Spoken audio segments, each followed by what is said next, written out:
Pilate and Herod were made friends together, for before they were at enmity between themselves. And Pilate, when he had called together the chief priests and the rulers and the people, said unto them, Ye have brought this man unto me as one that perverteth the people. And behold, I, having examined him before you, have found no fault in this man touching those things whereof ye accuse him. No, nor yet Herod, for I sent you to him. And lo, nothing worthy of death is done unto him. I will therefore chastise him and release him. For of necessity he must release one unto them at the feast. And they cried out all at once, saying, Away with this man, and release unto us Barabbas, who for a certain sedition made in the city, and for murder was cast into prison. Pilate therefore, willing to release Jesus, spake again to them. But they cried, saying, Crucify him, crucify him. And he said unto them the third time, Why, what evil hath he done? I have found no cause of death in him. I will therefore chastise him, and let him go. And they were instant with loud voices, requiring that he might be crucified. And the voices of them and of the chief priests prevailed. And Pilate gave sentence that it should be as they required.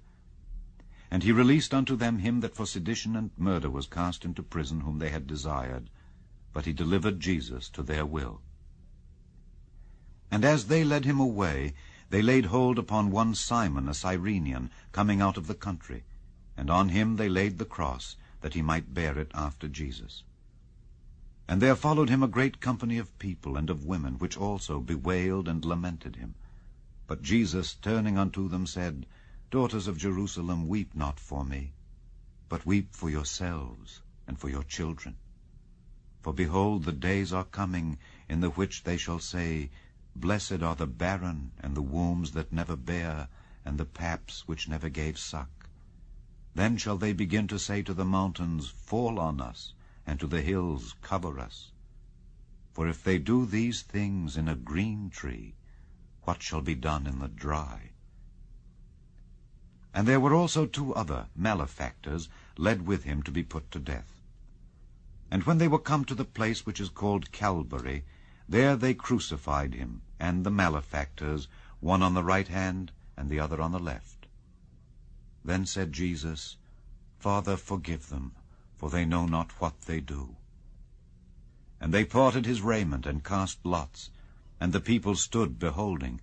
And the rulers also with them derided him, saying, He saved others, let him save himself, if he be Christ, the chosen of God. And the soldiers also mocked him, coming to him, and offering him vinegar, and saying, If thou be the King of the Jews, save thyself. And a superscription also was written over him in letters of Greek and Latin and Hebrew, This is the King of the Jews. And one of the malefactors which were hanged railed on him, saying, If thou be Christ, save thyself and us. But the other answering rebuked him, saying, Dost not thou fear God, seeing thou art in the same condemnation? And we indeed justly, for we receive the due reward of our deeds, but this man hath done nothing amiss. And he said unto Jesus, Lord, remember me when thou comest into thy kingdom. And Jesus said unto him, Verily I say unto thee, today shalt thou be with me in paradise. And it was about the 6th hour, and there was a darkness over all the earth until the 9th hour, and the sun was darkened, and the veil of the temple was rent in the midst. And when Jesus had cried with a loud voice, he said, Father, into thy hands I commend my spirit. And having said thus, he gave up the ghost. Now when the centurion saw what was done, he glorified God, saying, Certainly this was a righteous man. And all the people that came together to that sight, beholding the things which were done, smote their breasts and returned.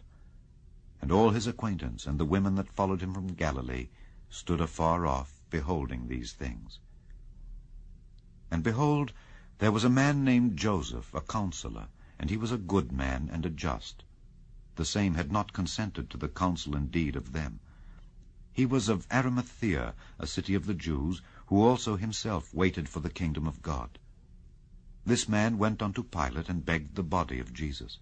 And he took it down, and wrapped it in linen, and laid it in a sepulchre that was hewn in stone, wherein never man before was laid. And that day